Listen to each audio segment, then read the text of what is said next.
안녕하세요. 인구 절벽이 가속화되고 있다. 문 닫는 학교가 늘어난다고 하는데요. 이에 대한 이야기를 해볼까 합니다. 실제로 인구가 계속 감소하고 있습니다. 인구 감소를 어떻게 느끼냐면요. 제가 이제 저희 아이들 이제 학교를 이제 가끔씩 데려다 주고 하잖아요. 데려다 주는데 한 반에 학생 수가 20명이 안 돼요. 한 18명이래요. 과거에 이제 제가 학교 다닐 때를 생각해 보면 한 반에 55명, 60명이었던 것 같거든요. 제가 이제 꼰대라서 노땅이라서 그런지 모르겠는데 과거에 제가 초등학교, 국민학교라고 했죠. 국민학교 1학년 때만 해도 오전반, 오후반이 있었던 것 같아요. 제가 1학년 1학기 때 오후반이었어요. 학교를 오후에 갔단 말이죠. 왜? 학교 교실은 한정되어 있는데 아이들 수가 너무 많으니까 수용이 안 되니까 오전반, 오후반으로 나눴던 거죠. 그렇게 학교를 다녔던 기억이 납니다. 그리고 중학교 때 한 반에 몇 반이 있었지? 한 12반? 13반? 14반? 뭐 정확하게 기억은 안 나는데 분명히 한 12, 13반까지는 됐던 것 같아요. 그러는 게 고등학교로 올라갔더니 한 11반? 그래도 11반, 12반까지는 있었던 것 같아요. 한 반에 1번부터 번호가 한 55번 정도까지는 있었죠. 그렇게 따지면 한 반에 한 55명? 이렇게 있었던 것 같은데 지금 아이들 기준으로 따지면 한 반에 20명이 안 되니까 실제로 2분의 1이 아니라 한 3분의 1 정도로 줄어들었던 것 같아요. 줄어드는 것 같다는 거죠. 뭐 실제로 지금 출산 인구가 1년에 한 해 30만 명 미만이라는 거죠. 그리고 사망자는 29만 명이에요. 출산하는 수보다 사망하는 사람의 수가 많다라는 거죠. 인구가 줄고 있다라는 거죠. 뭐 학교 문이 문 닫는 학교가 늘어난다고 하는데 제가 사는 동네에 보면 초등학교와 중학교가 같이 붙어 있어요. 운동장을 같이 써요. 뭐 그러니까는 예를 들어서 어떤 아이들은 그 학교에 들어가서 초등학교 6학년, 중학교 3년, 9년을 그 교실과 그 운동장에서 생활을 하는 거죠. 이렇게 앞으로 학교 간에 통폐합도 있을 것 같습니다. 그나마 제가 사는 곳이 서울이고 중심 지역인 것 같은데 뭐 외곽으로 가거나 신도시 같은 데 가면 그냥 한 반에 아이가 10명이 채 안 되는 학교도 있다라는 거죠. 에이 설마 그러겠어라지만 실제로 그런 일이 벌어진답니다. 물론 신도시가 좀 더 사람 입주도 좀 차고 상가도 늘어나고 이러면은 뭐 사람 수가 거기도 뭐 15명, 20명 뭐 그 이상 늘어나긴 하겠지만 한시적으로 아이 수가 한 반에 10명도 안 되는 일도 벌어진다라는 건 참 믿기 어려운 얘기죠. 어쩌다가 이렇게 인구 절벽이 이렇게 가속화됐겠냐라는 거죠. 왜 그러겠습니까? 아이를 안 낳기 때문인 거죠. 왜 아이를 안 낳겠습니까? 자기 인생을 잘 살기 위해서 자녀를 안 두는 사람도 있겠지만 뭐 생활하는 게 감당이 안 돼서 아이를 못 낳는 경우도 많을 거라는 거죠. 저기 세종시의 공무원들 같은 경우에는 뭐 아이들 뭐 뭡니까 공립 유치원도 있고 애들 키우기 좋고 이러니까 애를 2명 낳고 3명 낳는 경우가 많죠. 근데 서울에서 지방에서 상경해서 서울에서 직장생활하고 뭐 주거비용으로 많이 들어가고 이래저래 물가 때문에 힘들어하는 사람들이 어떻게 함부로 결혼해가지고 출산하고 아이를 낳고 살겠다고 작정하겠습니까? 지금처럼 집값이 뭐 5년 전하고 비교했을 때 호가 기준으로 3, 4배 올랐는데 함부로 집 사서 가정을 꾸리고 아이를 낳아서 살겠다라고 마음 먹겠냐라는 거죠. 마음 못 먹는 거죠. 마음 못 먹는 겁니다.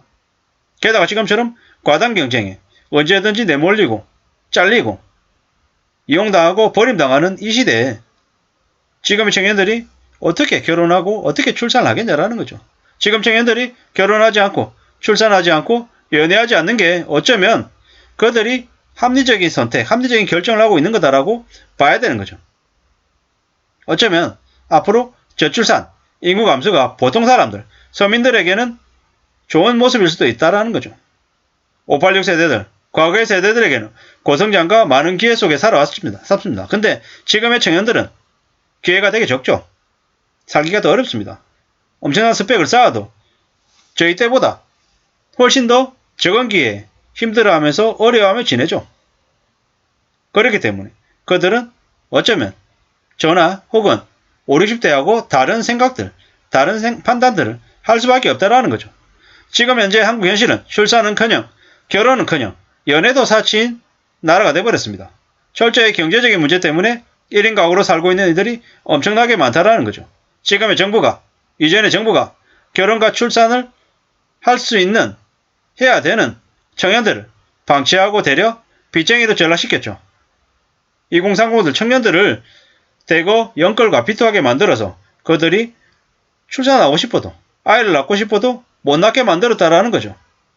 그렇기 때문에 앞으로 한국의 저출산은 쉽게 바뀌지 않을 것 같습니다. 쉽게 개선될 것 같지 않다라는 거죠.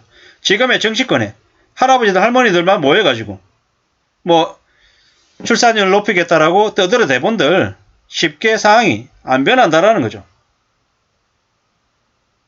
그들이 손자 손녀를 봐야 될 그런 나이에 있는 그분들이 어떻게 지금 청년의 마음을 이해하겠냐라는 거죠. 저조차도 이해를 못하는데요. 저도 지금의 20대 30대들이 이해가 안 되고 왜 그렇지라고 이야기할 때가 되게 많은데 어떻게 지금의 정치인들, 노세한 정치인들이 이해하겠냐라는 거죠. 이해 못하는 거죠. 앞으로 정부의 실책, 취업난, 부동산 문제, 주식 거품, 코인 문제 이런 것들이 계속해서 인구 저출산, 인구 감소로 가속화시킨다라고 봐야 될 것 같습니다. 우리가 살아가는 삶이 절대로 쉽지 않고 만만하지 않다라는 거죠. 참 무섭고 씁쓸하죠. 저 만성적인 저출산의 문제가 점점 더 우리를 힘들게 할 것 같습니다. 저출산 고령화가 나라가 망할 정도라고 얘기하죠. 점점 더 우리의 삶은 더 어려워질 것 같습니다. 그래서 앞으로는 인건비가 올라갈 수밖에 없죠. 일반 사람들에게 인구 감소는 축복입니다. 인간의 존엄성을, 존경을 받게 될 거다라는 거죠. 기득권들은 몇십 년 안에 외국인들 수백만 명을 수입하자고 얘기하죠. 근데 그 외국인들 중에 그 외국인이 아니라 북한 주민들을 데려와가지고 일시키는 쪽으로 아마 바꾸어 갈 것 같습니다. 뭡니까? 코로나 팬데믹 이후에 시골에 외국인 노동자가 못 들어오니까 농촌 인건비가 폭등해가지고 난리죠. 500만 명까지는 외국인들 데려와서 일시키려고 기득권들이 지금은 수작을 부리고 있죠. 되게 잘생긴 연예인 있잖아요. 비트에 나왔던 연예인. 그런 연예인들을 동원해가지고 난민 얘기하면서 난민들 데리고 와서 일시켜야 된다라고 계속 부리고 있죠. 왜? 인건비 싸게 먹히니까. 그런 얘기들 하는 거죠. 시간이 지나면 북한하고 경제협력을 해서 거부감이 덜한 북한 사람 데려와서 인건비 경쟁시키겠죠. 서서히 그렇게 만들어갈 거라는 거죠. 인구 절벽 때문에 문단 학교가 늘어난다라는데 문단 학교가 늘어간다라는 건 점점 더 노동력 부족 국가로 바뀌어간다라고 보면 맞을 것 같습니다. 또한 청년들이 결혼을 거부하고 연애를 거부하고 출산을 거부하면서 점점 더 고령화되는 한국, 경제 성장 동력이 줄어드는 한국이 되어갈 것 같다라는 생각도 해봅니다. 이건 지금의 청년들이 기성세대 기득권들에게 저항하는 소리 없는 반항이다라고 생각합니다. 그리고 인구 절벽 가속화가 점점 더 심해져서 정말로 지금의 기성세대 나이 든 사람들의 나라에서 청년의 나라로 확 뒤집어지게끔 뭔가 계기가 있기를 바랄 뿐입니다. 우리가 살아가는 삶이 절대로 수월하고 괜찮은 쪽으로 흘러가는 것 같지 않습니다. 그렇기 때문에 의식적인 개선, 변화 노력을 해야 될 것 같습니다. 그래야지만이 삶이 조금이나마 나아지지 않겠습니까? 아무쪼록 제가 참고로 말씀드리는 거니 그저 참고로 봐주시면 좋을 것 같습니다. 이상입니다.